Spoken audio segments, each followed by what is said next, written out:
second graders.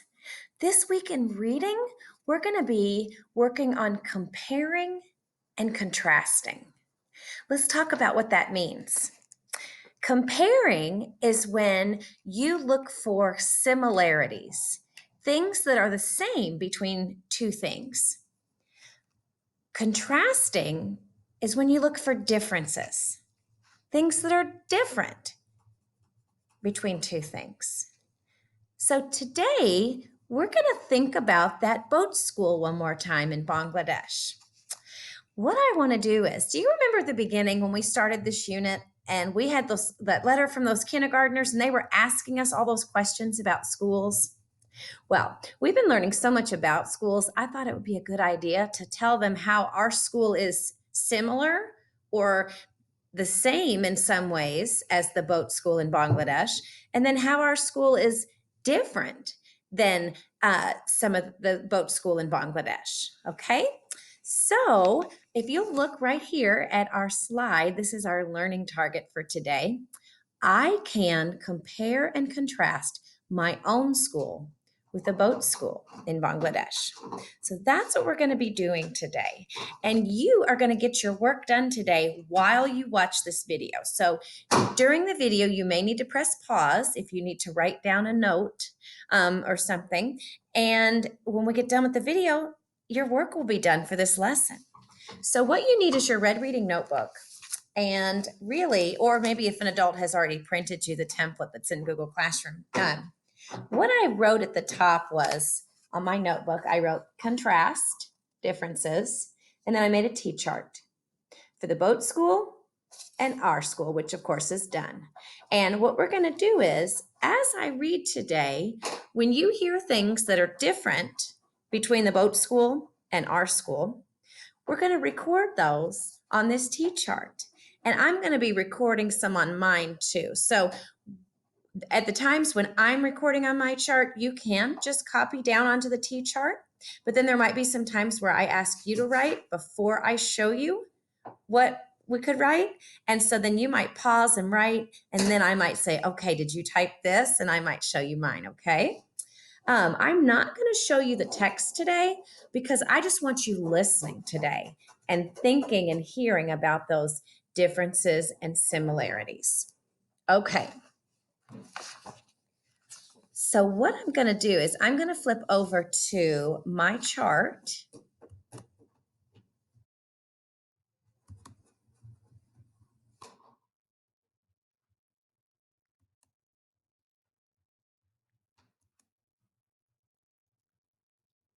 Okay, got it. And this is where I'm going to be typing. So again, you may have this sheet printed or you might just be making your T-chart in your notebook, okay? All right. Before we start this though, I want to talk about something. How can we show respect when we talk about similarities and differences between our school and another school? Because we wouldn't want to come off as sounding like that because ours is familiar to us, that it's better than someone else's school, okay? Or that someone else's school is strange because it's different. So how could we show respect? Well, we need to do just that. We need to make sure that when we speak about them, we say, oh, it's so interesting that they're so different, right? And appreciate those other schools because of the way that they're different and special in their own ways.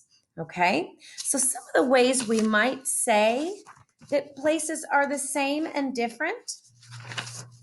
We might say when something is different, we might say, well, the boat school is different from Dunn because, or we might say, unlike our school, the boat school is, and then state a difference that way.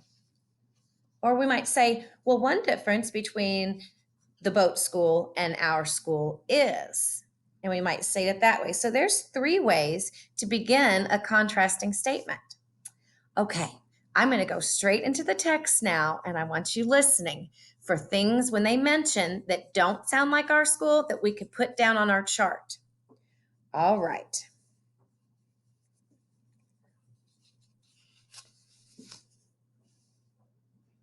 In Bangladesh, students can miss months of school during monsoon season when heavy rains cause floods. Even when schools are open, it can be impossible for kids to get to them. I just heard a difference. Yeah, I'm going to use that sentence starter that I just talked about to say the boat school and our school are different because. Did you hear it? Why are they different?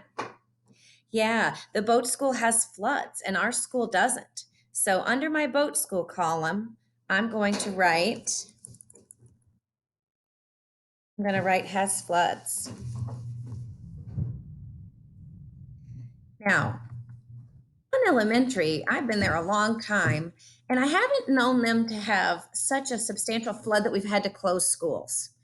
But they have had other kinds of weather that we couldn't go to school that day, and we've had to close schools. I bet you're thinking already, what is it? Yeah, we've had a lot of snow before, and we can't go to school.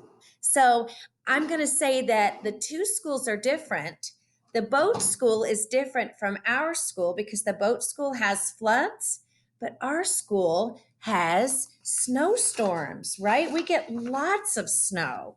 And then on the times when there's lots of snow, we can't go to school. So that's kind of a way that we are different from each other, but it's kind of the same idea that there's a weather condition that causes us to not be able to go to school.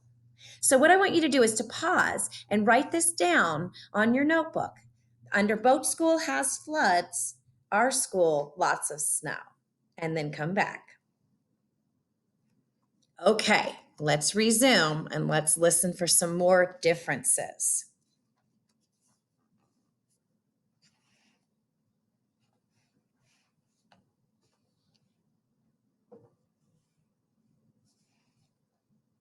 Let me find my place. Here we go.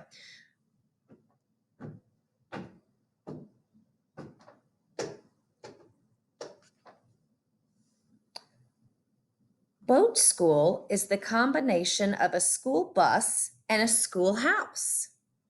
6 days a week, each boat stops at different villages along the shore, picking up children who are mostly in the same grade. I just heard a difference there. Do you hear it? The boat picks up students and takes them to school.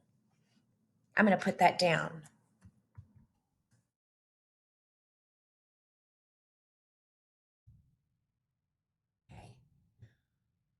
Now, a boat doesn't pick us up and take us to school, but we do have something that does pick us up and take us to school. If we don't come in a car, we could say the bus picks us up. Or maybe the car, you could say the car picks you up too, because maybe you drive and pick up somebody at their house. So we could say instead of going on a boat to be picked up, the buses and parents drop off kids. Cool. Okay. Let's see.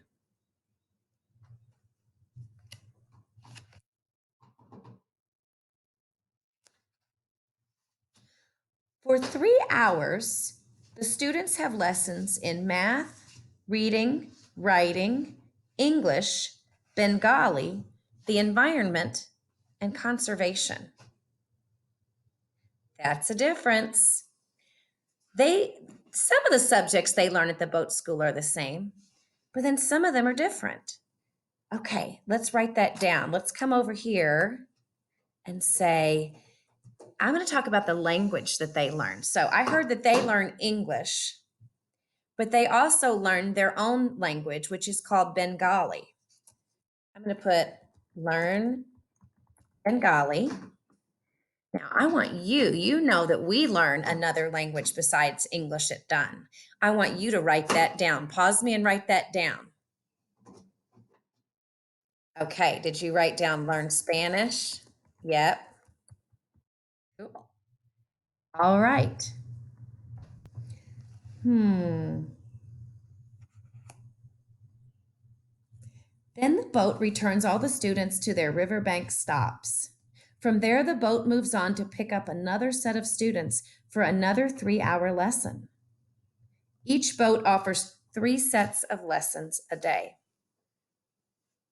Okay, the boat school has something different than our school. I'm going to put our school only has 1 set of lessons a day.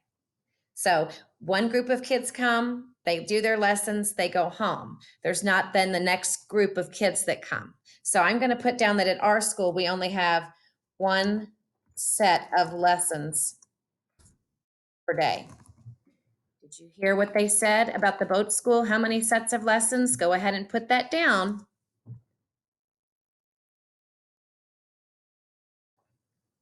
Did you put down that they have 3 sets of lessons? Good. All right. So I'm going to put down 3 sets of lessons per day. Okay, guys, there are so many more of these that I am going to actually just read the rest, and I'm not going to stop and put anything else on this chart. But you, as you hear something, will you pause and put a few more things on this chart? Okay.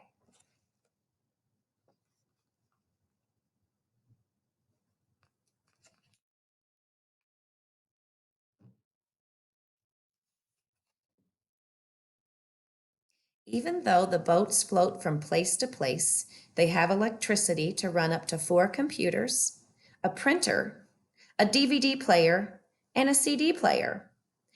Solar panels on the roof provide all the electricity they need.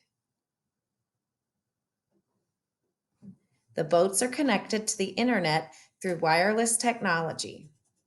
Besides all the modern technology, the boats also stock hundreds of books.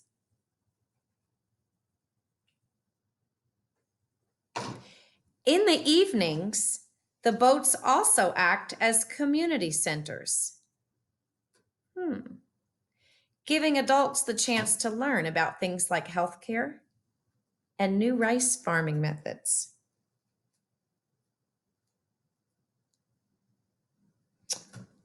If it weren't for the boats coming to pick up the children at their doorsteps, many young girls might not be going to school at all. Their parents wouldn't let them travel out of the village to the nearest government school because they believe the journey is dangerous. Also, it takes them away from their chores for too long. Now that the boat schools come to get them, the girls have time to both learn and work. Okay, I heard a couple of differences between the boat school and our school there. So I hope you've written a few more down. I heard about how electricity is provided to their school. And I know that at Dunn, we don't have solar panels, but we have power lines that bring the electricity into our building. I also heard something about that the girls have so many chores and it's kind of dangerous. So the parents might not let them go to school if it weren't for the boat picking them up. And that doesn't really sound like our school either, does it? The last thing I would challenge you to do today is to write one of those statements, a comparison statement to contrast your school and the boat school.